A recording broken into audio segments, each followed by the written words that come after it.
imagine an office space where workplace toxicity isn't just a buzzword or a thing that happens, but instead it's actually actively something that we all collectively push against? Today's guest is here to do just that. Hey everyone, welcome back. I am Rosie Zilinskas. I am the host of No Woman Left Behind. And I just want to remind you that I am here to help women in the corporate world thrive in their careers. Before we go into today's episode, I would love to share that my podcast, No Woman Left Behind, has been selected as one of the top 40 personal development and self-improvement podcasts for women on the web. And this recognition is being done by FeedSpot. They take the time to review and rank podcasts, and they have slotted us as number 5 out of 40 podcasts that are specific for women, for personal development, and self-improvement. That is amazing. I am honored, and I'm happy that our hard work is making an impact. And I would love to ask you to please share the podcast with your network, with your friends, with your family, and your coworkers to spread the word. That would be greatly appreciated. Moving on to today's podcast episode, we are going to be talking about how workplace environments not just affect your career, but your mental health as well. And to do that, we have today's guest, which is Dr. Colleen Saringer. Dr. Colleen is a spillover specialist and a workplace culture expert. She will break down the hidden ways toxic practices impact our well-being. She'll also share practical steps for leaders and employees to take so that they can create a healthier and more supportive work environment.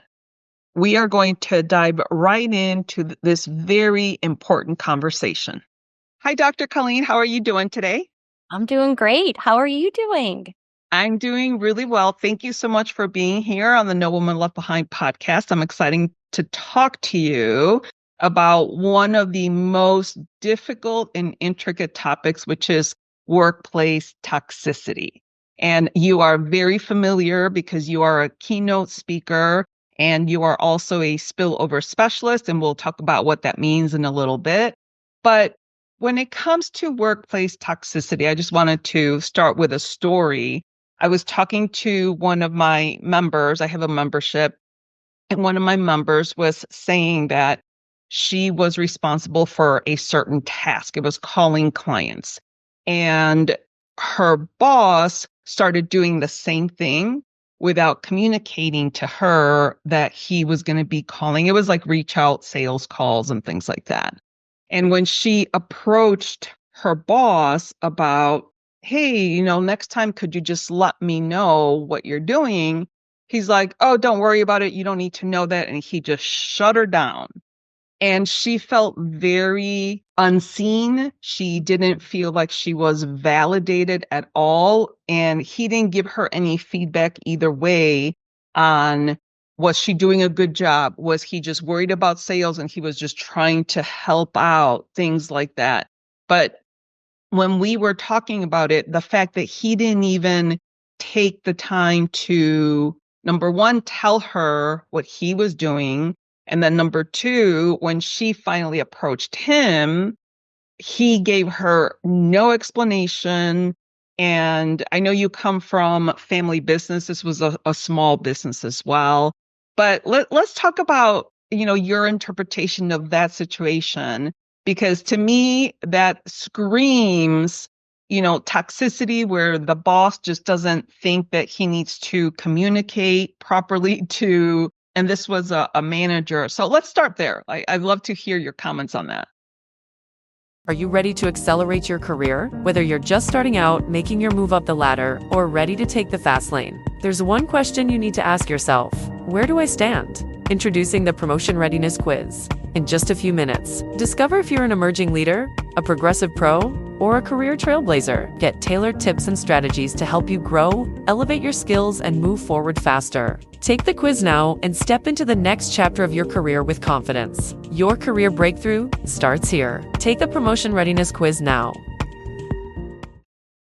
I was jotting down some notes so that because my brain sometimes moves so fast and my mouth, like they just don't keep up with each other. So I was jotting down some notes. So I don't want to take us, kind of off track, because this may end up being repeated as our conversation goes. But when I look at the list there's a very specific list. So since I'm a PhD, I tend to lean on the nerdy side of what is the research saying, right?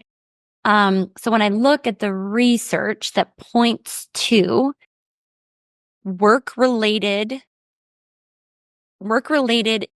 environmental issues that exacerbate things like anxiety, depression, suicidal thoughts, and suicides, these are the couple things. The scenario that you're describing, these specific bullets are of what are some of these components are lack of social support from supervisors and colleagues. So that's one thing that I was hearing. Tension with coworker or manager. That's another thing that I was hearing. And then the third, an imbalance between effort and reward. And that can be, I can tease that one out in a little bit, but those are the three that I was hearing. There may have been, I don't want to say this, but there could have been a little bit of bullying that was happening there too, since he wasn't willing to give any information in return. That's that, kind of leveraging that power piece.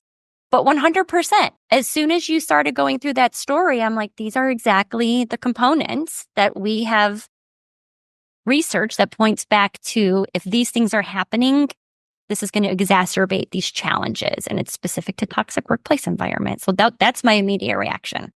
Yeah. And that's what I figured too. So we're going to start talking about the three legs of the mental health that that you're very familiar with. Again, you're a keynote speaker. You talk about this all the time. So let's start there. And, maybe the ones that we identified with the example are part of this, but why don't we start talking about the three legs of the mental health? Yeah. And I love starting here because my focus is workplace. And obviously there's tiers, like workplace involves people, but I always like to start with that overarching umbrella of the workplace in regards to mental health. And I think it's really important to call this out, Rosie, that although the pandemic put a spotlight on mental health, my personal opinion is that it was a long overdue spotlight on mental health, specifically in the workplace. Yes, outside of the workplace as well, but mental health in the workplace has always been there. Again, think about those things that I just shared with you. Think about your friend's story or your client's story. We all have a story similar to that. So this has been going on for a long time. Thankfully, again, the pandemic put this long overdue spotlight. As a result of that, more organizations are saying, okay, we've got to lean into mental health at work. We need to do something. What's happening is that this gets us to the three legs of the stool. We're finding organizations do a phenomenal job leaning into things like awareness, which I would classify as what is the suicide hotline? That's that now 988 number. So that was like a recent change over the last couple of years. Or awareness in the sense of what is your medical plan offering you if you are a part of, a company's medical plan. And then, of course, we're all very familiar with that employee assistance program, or often just labeled an EAP. So doing a great job around just awareness. That's one leg of that stool. The second that organizations are doing an okay job, I feel like, focusing on is stigma prevention. Prevention in regards to stigma campaigns. Things like, it's okay to not be okay. Or how do we recognize if someone may be struggling? That's fantastic, but that doesn't hit on then the third part and this is also just not me saying this. This again is research. Like if you were to go to anything on the Centers for Disease Control's website, the CDC, or anything that the U.S. Surgeon General has put out, they're going to talk about the importance then of the environment. And that's that third leg of the stool, those toxic workplace practices that we seem to put our head in the sand about. So things like What type of policies can we put in place so that we don't have stories that your client shared, or that probably you and I have a shared experience with, or others? What type of, again, kind of practices are we going to put in place that help people with job demands and things like that? How are we going to truly eliminate sexual harassment? Because that's something that's still happening today. And I can, again, get into that full list. But all that to say, when I am referring to 3 legs of the stool, I think we are doing an okay job on awareness and prevention, but we are not doing an okay job on the environment, which is the workplace. And I'm sorry, go ahead. I didn't want to interrupt. No, so when you're talking the environment, I want to just kind of dig into that a little bit, just that so our listeners obviously are women in the corporate space that are trying to advance in their careers. So when we say environment, what are you referring to when we're talking about environment? Because it could mean different things to different people. Yep, great. Thank you for asking that. This is a perfect segue. So environment is I sort of tease these up a little bit, right? When we were talking about the example that you gave. The environment is everything that's going on within the walls of the organization. Some would say culture, some would say climate, some would then say just general behaviors. It's all kind of muddied. But again, there's these very specific things that I'm referring to about when I talk about the environment and toxic practices. So it's workplace bullying, sexual harassment, lack of social support from supervisors and colleagues, tensions with a coworker or a manager. There's this, I mentioned this a little bit, but I'll tease it out. There's this imbalance between effort and reward. And so that's often arising from pressure to work overtime, increasingly demanding work, constant time burdens, and then repeated interruptions. There's also a perception of low rewards financially. So you could say income. I would put income in that bracket. Low rewards socially. Again, my mind goes to the story. Socially means respect.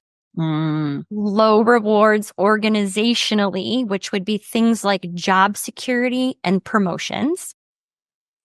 I have a couple more. There's a perceived threat of job loss and worries that are related to that threat. Then the last 2 would be low job control, which basically means that there's a limited ability for me to learn new things, develop skills, lack of my own opportunity to make decisions. And then the last one would be high job demands and long working hours, which ultimately then equates to excessive amounts of work and work pressure.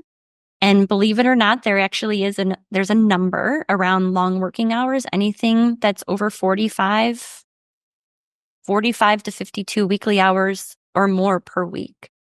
So when I'm talking about environment and toxic practices, that's what I'm referring to.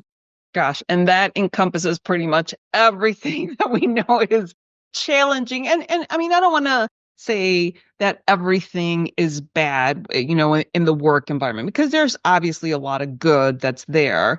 But I do believe that training and educating people, especially those frontline managers and first-time managers, is so important to give them the proper training on how to do a performance appraisal, what to say when people come to you and ask for that promotion. And you cannot say yes because there's HR. And everything has to run through HR. And there's now a lot of companies are doing like a common annual date for all promotions. So you have to wait for the common annual date, things like that. But the thing that I'm more focused on is that relationship, that imbalance of power and control from the manager. And my example this morning is the perfect example because this happened to be the actual owner of the company. So it's a little bit different than the corporation. However, there still has to be communication. There still has to be collaboration. And so what are some things that you, being a doctor in psychology and trying to understand this whole mental health, what are some things that the top people in the corporation can do to push it down? Because a lot of times they have these great intentions, but the information gets lost in translation because there could be several layers. between the top person and the people at the desk. Mhm. So Yeah. what would your recommendations be for that? Yeah, I want to start by just one reaction that I had because I don't want to dismiss exactly what you said. The workplace is not bad. I mean, it's a place for community. It's a place, it offers so much, right? And at the end of the day, there are jobs that the work is the work. We're never going to be able to change the work, right? But we can change the way we're treating people. And that's the key. So I feel like I didn't want to miss that reaction to what you just said, because I feel like that flows really well into the answer to your question. Especially, so this work, changing the environment, changing what we are expecting of our people cannot happen without leaders. Mm-hmm.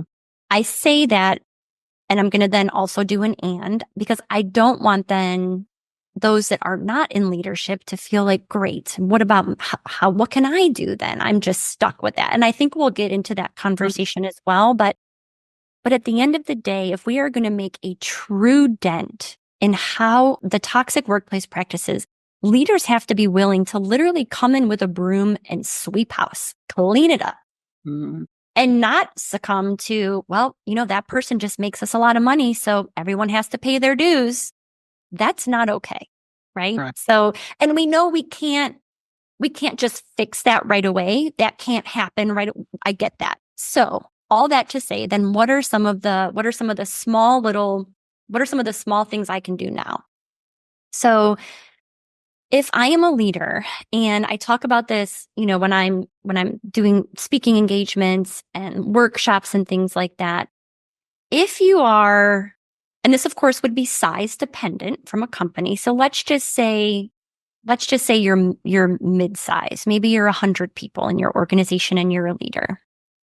What you can start to do is start with your team. Even if that's a team of one, even if it's a team of 3. So I think when we think about this work, we get nervous and uncomfortable and think it's a huge undertaking, which again it is, but we can always start with localization. In like the nerdy science world, we would say it's a pilot. What can we start to do that's small that we can test? And so to make it not nerdy, that's why I think localization is important. So that to me is, again, when we start with our team. So if I am a leader, one of the most tried and true methods, Rosie, it never wins the innovation award, but it is one of the most important things and one of the most overlooked things is we have to start by talking to our people. They literally hold the answers to the solutions, because if you're a leader, you don't have the same lens they do. It is what it is. It's a part of life, right? Just like as a parent or an adult, we have a different lens than those that are younger than us, good, bad, or indifferent. So we cannot dismiss the employee voice. So that's the first thing.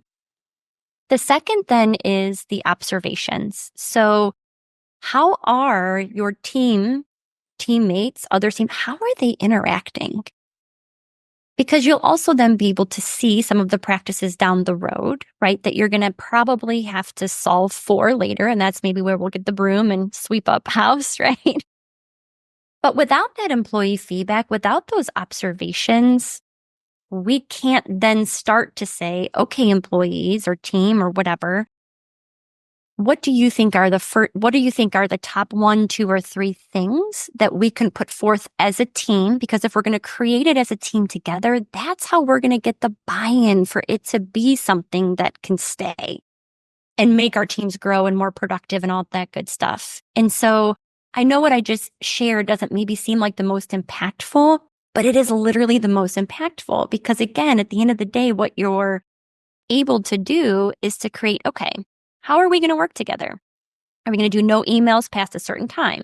What type of communication are we going to have regularly? Are we going to have regularly check-ins? How are we going to collaborate when somebody's out on leave or on vacation? And so those are if I'm a leader, those are that's the first place that I'm going to start. The other one that I always love to share that I think, again, is when I say this to people, I feel like sometimes I get looked at like I have 10 heads, but I know that it works, is general kindness, saying good morning to your employees, saying thank you. Yes. Be careful today, drive safe, have a great weekend. That one-on-one connection, it's just being missed. And I respect that the workplace is different now. Then use the channels you have. If it's Slack, use it. If it's Zoom, use it. Find ways to communicate and connect with your people. I feel like most are always looking for these big, shiny, what are we going to do? We are missing the most basic practices and opportunities that are right in front of us and cost nothing. Yes, absolutely. And as far as the feedback, one of the things that I never really understood, and I was in the corporate world for over 30 years. And of course, we have your key performance indicators and your goals and your objectives and all this stuff. And even though I've only worked for two large corporations, but it was the same in both.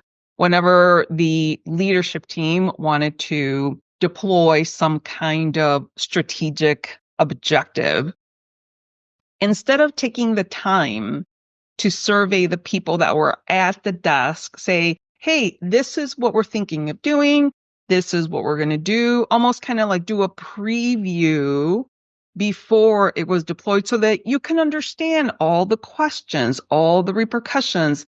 Inevitably, it was like, we need to get it by such and such date, deploy it by such and such date. And then you always had the spillover of all the questions from our external clients, all the questions from our internal team, our other internal teams, that were other departments. And it was always like a head scratcher.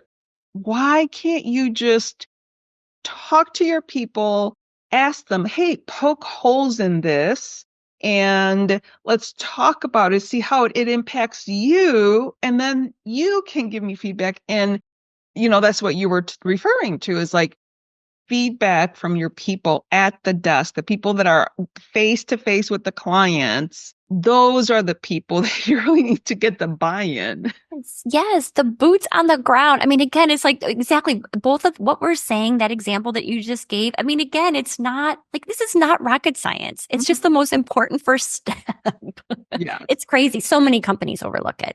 Oh my gosh. And then the other thing with emails, I always made it a point to say, hi, whoever, hope you're doing well. And then I would ask them their questions, have a good day, But I personally got so many emails, and I ended my career in the corporate world as an executive vice president. But there were people emailing me, and they would just a question, like no acknowledgement that I am a human being. And that actually happened to me a few times as a manager. I'd be walking into my office. This was obviously back in the day when we were all in the office, putting down my coat. I'm in Chicago, so winter.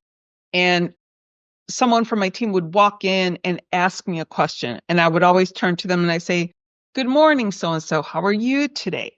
And then they would be like, oh, sorry. But recognize me as a person first, and then let's do business. Yes. Oh my gosh, I resonate totally with all of that. I've had all of those same experiences. I mean, even to this day, any email or text that I send, hey, hope you're doing well. Same. On a robot on the other end. Same. I totally agree. Now, you obviously talked about many different aspects of, that environment. And one of the things that you talked about is career advancement. And one of the things that I always like to address are the millennials and then the Gen Zers that are, coming up, the ranks. And it's so interesting because the Gen Xers, like myself, or even baby boomers that are still working, have this, to me, it's a jaded perception of the younger people don't want to work. The younger people are entitled. But those younger people, whether they're millennials or Gen Zers, their core values are different than our core values. The way I was brought up in the corporate world is very different than what, like, my core values back then was like, you work hard, you work long, you stay, you're the first one to come in, you're the last one to leave, that kind of thing. And that was always like work ethic from my parents. It's like, you have to work hard. And the younger people, especially those that are coming out of college, come into the workforce, they don't want to work.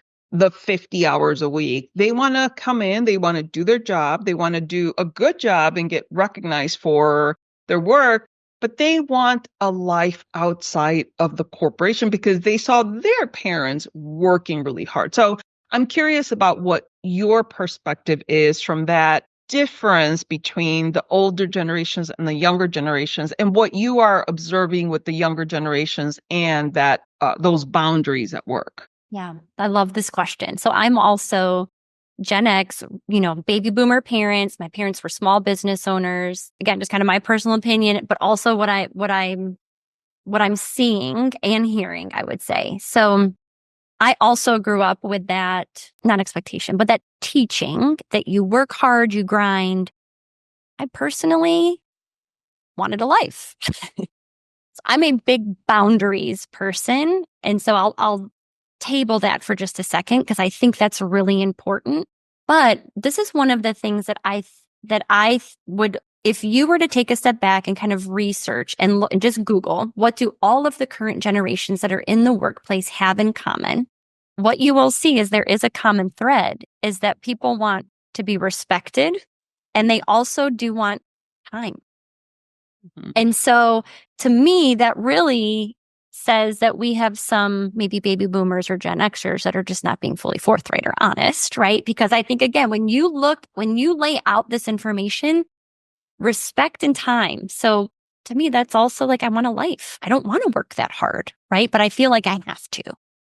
So that's kind of like that's a me problem, not a workplace problem, right?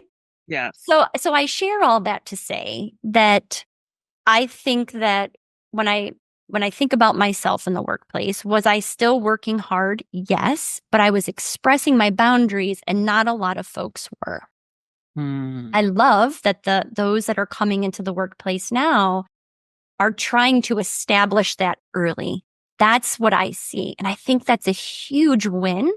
And so to me, I think that this is, again, kind of me sitting on both sides. The way that I see this playing out, and this, I'll just pull this one from personal experience. I've always shared with individuals. And so I think this is something that we have to share with those coming into the workplace too. Since I was expressing my boundaries in the workplace at a time where it wasn't really common, I know that probably prevented me from getting the promotions and because I wasn't willing to do the long hours, do the dinners, do that stuff. I wanted to go home and live a life. Mm-hmm. And so I share that to say that some of that may happen, and that's okay. Because at the end of the day, not everybody wants to climb the ladder. Not everybody should feel like they have to climb the ladder. Exactly. Which takes us back to the importance of just coming into the workplace, or whether you're currently in the workplace, understand what opportunity do you have for yourself to define your path by knowing what are the paths that are potentially there for me. And maybe one of those paths is, I'm going to sit in this seat that I have because this feels great. And I'm going to sit here for the next 5 to 10 years because this is all I need. But but ask, is that frowned upon? Right? So it's kind of like a muddied response, but I think leaning into these boundaries and asking some of these questions upon entry into the workplace. I think at the end of the day, we all want the same thing. I really do believe that. I think some of us are just afraid to say it. Absolutely. And it kind of goes back to that, asking the questions about the workplace culture and, talking to people and making sure that before you take the job, you talk to 1 or 2 people within that company, because the story that you might get from the leadership team might be different than the story you get, again, from people at the desk actually doing the work. Yes, 100%. And you hit on such a great one. It was something I was thinking about too as we were preparing for today. If they're not willing to allow you to talk to somebody that's currently there, that's a huge red flag. That is a huge right? It's a huge red flag. They should have people in the wings ready to talk to you from all levels to talk about how phenomenal it is to work there. Yeah. And I'm very excited, like you said, the younger people that are coming in with that, the social justice things that they are interested in, the boundaries of not working so many hours, and having that expectation, this is kind of what I want to talk about next, that expectation of that career advancement and opportunities, especially for women, because as you well know, being born a woman already puts you behind the eight ball, compared to the counterpart, the male counterpart. But the younger people that I've seen want that career advancement path. And I was actually doing a little bit of research on retention and succession planning, and corporations right now are having difficulty retaining their best people. And they're also having a massive problem in succession planning because the good people are leaving for better jobs that have opportunities and all that stuff. And corporations are not doing their homework to figure out what are all the stepping stones that their employees need to stay there and be happy and thrive. And obviously, you can't do everything for everyone, but if employees are seeing that you're trying to do the right thing, it's very different than if you just don't try at all. So let's talk a little bit about what you've noticed in regards to that career advancement. Imagine a space where your career aspirations are supported by a community that truly understands your journey. A space designed for women like you, ready to elevate their careers. Our monthly membership includes everything from expert training and monthly workshops to a custom career roadmap. Join a supportive community where group coaching and networking turn your professional goals into achievable milestones. Celebrate your wins with a network of women who are as invested in your success as you are. Unlock the leader within. So I just want to make sure, just to kind of re-clarify. So is it more so what the picture that you painted, is that what the question is in regards to people leaving and people staying and how they're navigating advancement? It's almost like companies don't make it a point to have that advancement, that what I call the custom career roadmap, that career roadmap within the organization. So I think, unfortunately, that is the case. So that is also one of the things that I talk about a lot is it doesn't matter what your business is. We'll just make up a pretend business, right? It's an IT business. For every role that you have slated, there should be, and I'm making it up, at minimum 3 potential directions that you could go to if you want to, right? But also, we are willing to help you stretch and grow. And it's okay for you to try out something totally different. Join another team meeting just so you can hear. Companies are not doing that enough. And so, okay, if they're not doing it, then what do I do? Right? As again, someone that's coming in, those are the things, like if I was going to give just an area of opportunity, those are questions that I would ask and I would almost just push for, even if I'm in the organization today. That communication piece is so critical, and it's one that is messy in an organization because we're afraid to speak. But there's ways that we can make the conversation about the advantage to the organization, not just the advantage to myself, and kind of business cases that we can put together for ourselves, right? So all that to say, back to I wanted to make sure I understood the initial question. Missed opportunity in organizations, just a missed opportunity. We cannot talk about that enough, that necessary career path. But also, I would say even the comment that you made about succession planning, making sure that we're asking people if this is what they want, right? So it has to be that two-way street or else it just doesn't work. Yeah, absolutely. And actually, I was doing a little bit of research on the cost of lost revenue. So I think there's a formula that it's either 1.5 to 2 times the person's salary. So you take a person that's just making an average of $50,000. By losing 10 people in 1 year, you're already losing $1 million in revenue there because of the salary. It's just crazy how the math could be so easy to say, if you lose 10 people in 1 year, which is, especially for large corporations, it's very easy to do, then you already let $1 million walk out the door. Yes. Oh my gosh. I love that you went to the turnover piece and the cost of it. I don't know how else we can get organizations to like, this is literally dollars that you are taking out of your bottom line. These are hard dollars. And especially, so you said it for a large business, think about a small business. Yeah. Yeah. I mean, that is literally money out of an owner's pocket. Yeah. Even one person, like I said, using their formula, it's $100,000 that you let Yes. walk out the door. Yes. When and here's the other thing. Now, you're a keynote speaker. I'm a career coach. Mhm. And it's so interesting to me that corporations really don't want to invest money in their people because, again, they're worried about the bottom line. And don't get me wrong, some do. They'll pay for like a bachelor's degree or a master's degree, things like that.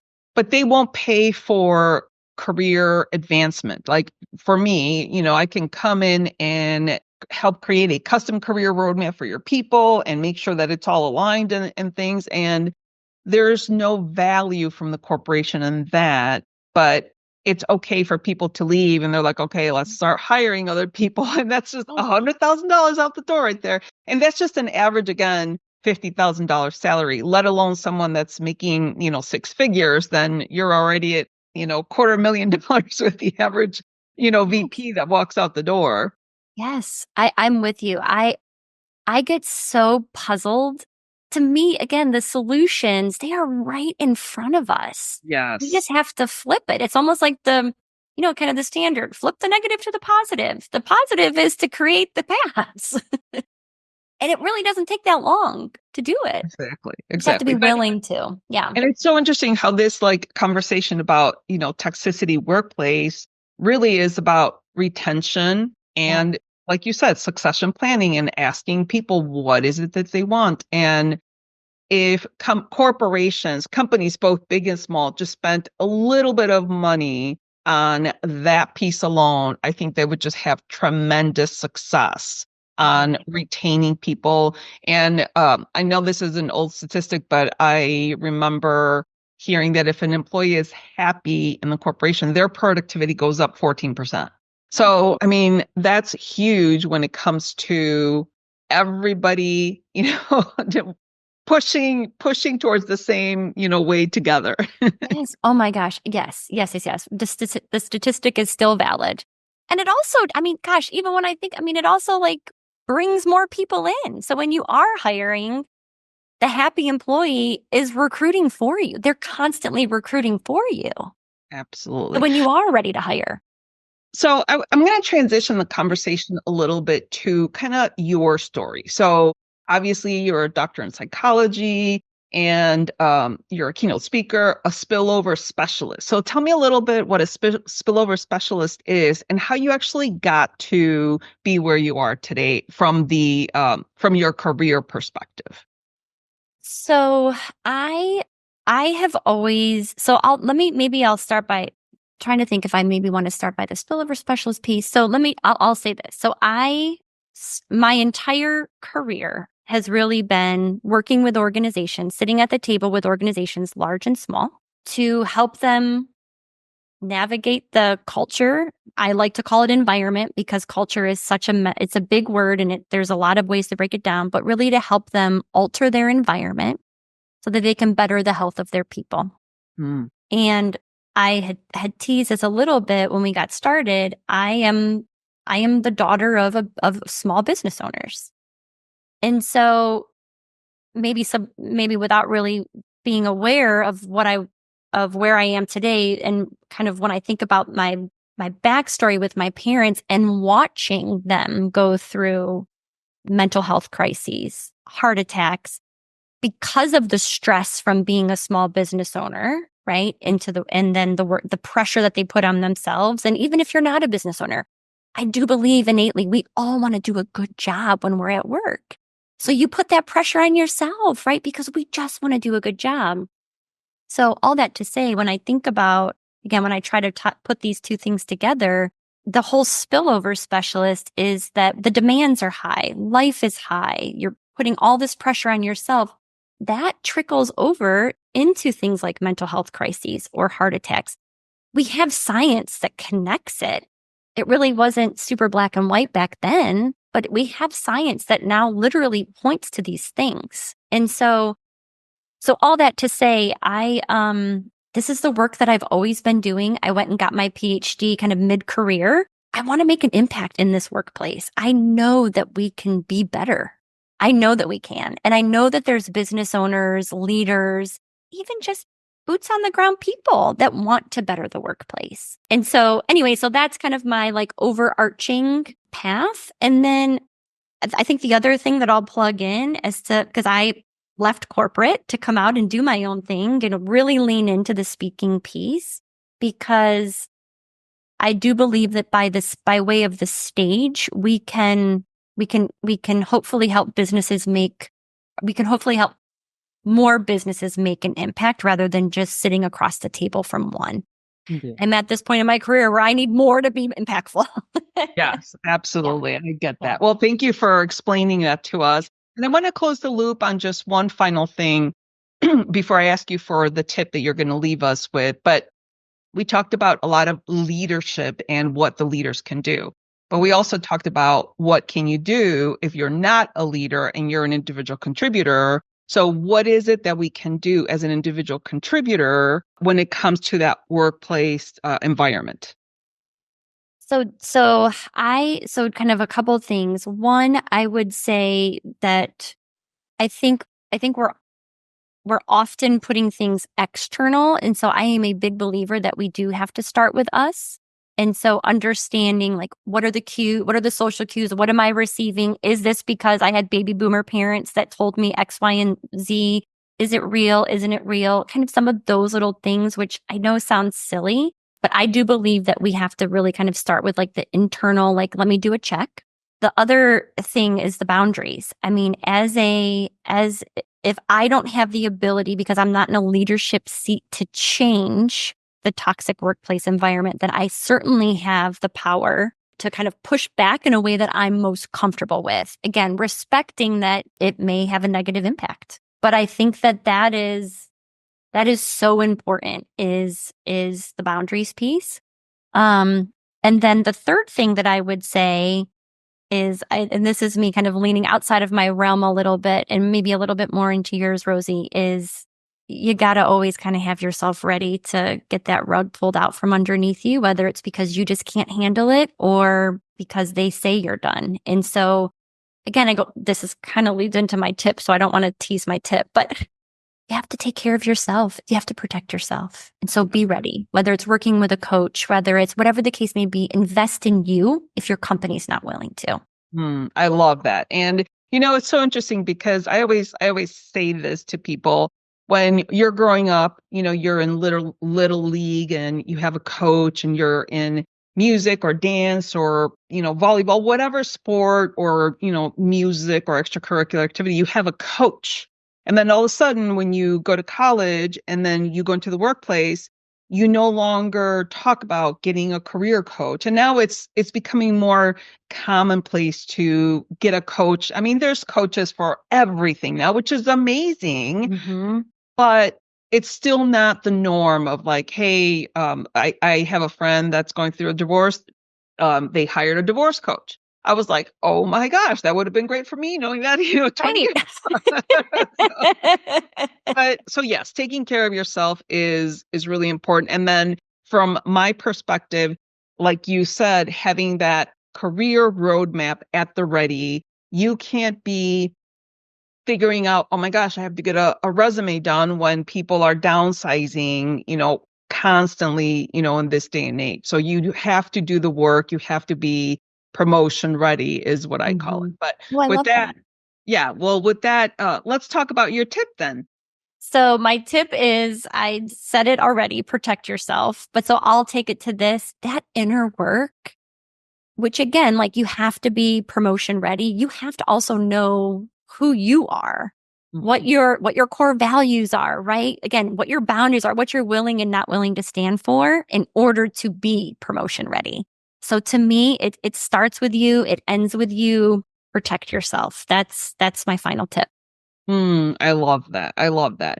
And, it's funny because I always tell people in real estate, the common quote is like location, location, location. Mhm. And for me, career advancement, it's always about preparation, preparation, preparation, because the big thing is, and you're preparing yourself about yourself, like how you say things, how you work on yourself, having your bank of stories that you can, talk about in any given situation. That's what I think is all promotion ready. So I love your tip of like protect yourself. And then I will just supplement that with get promotion ready, put all the tactical things in place, because you never know when you need to be ready for that next opportunity. And then you're just caught with your pants down, Right, So, right. Exactly. I love that you said that. yeah.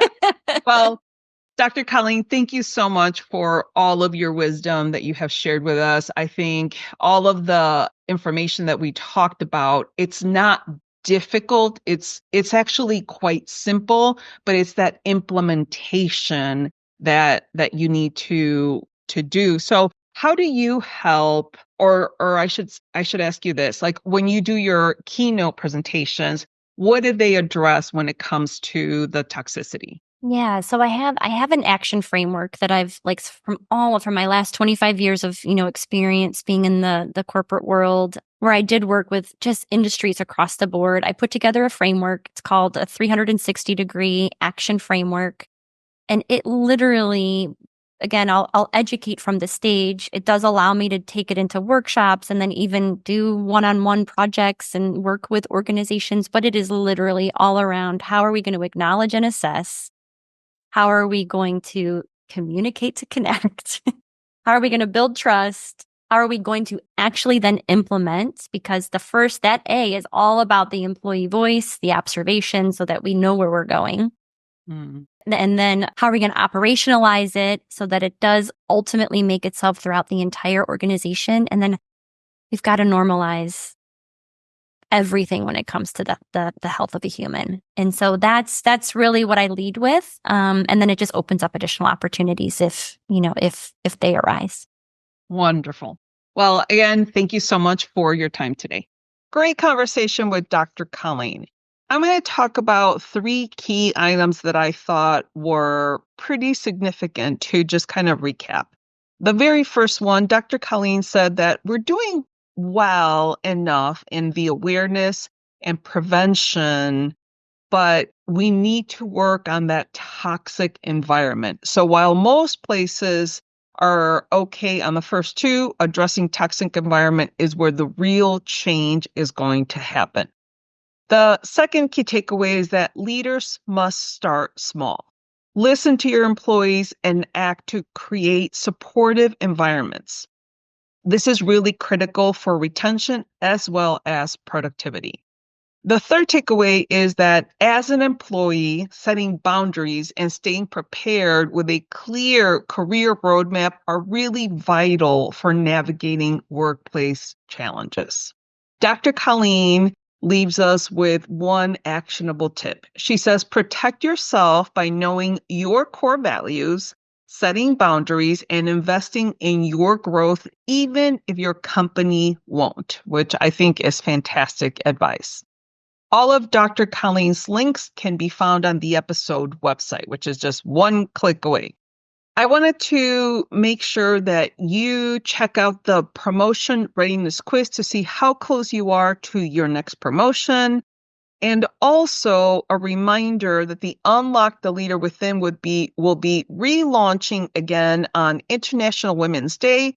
And I would love for you to join the membership. It is a very inexpensive way to connect with not only myself, but other amazing women. And my goal is to get women promotion ready, to get them to self-advocate for themselves and to grow confidence to be able to continue to advance in their careers. Thank you so much for tuning in to the No Woman Left Behind podcast. Remember to be brave, be bold, and take action.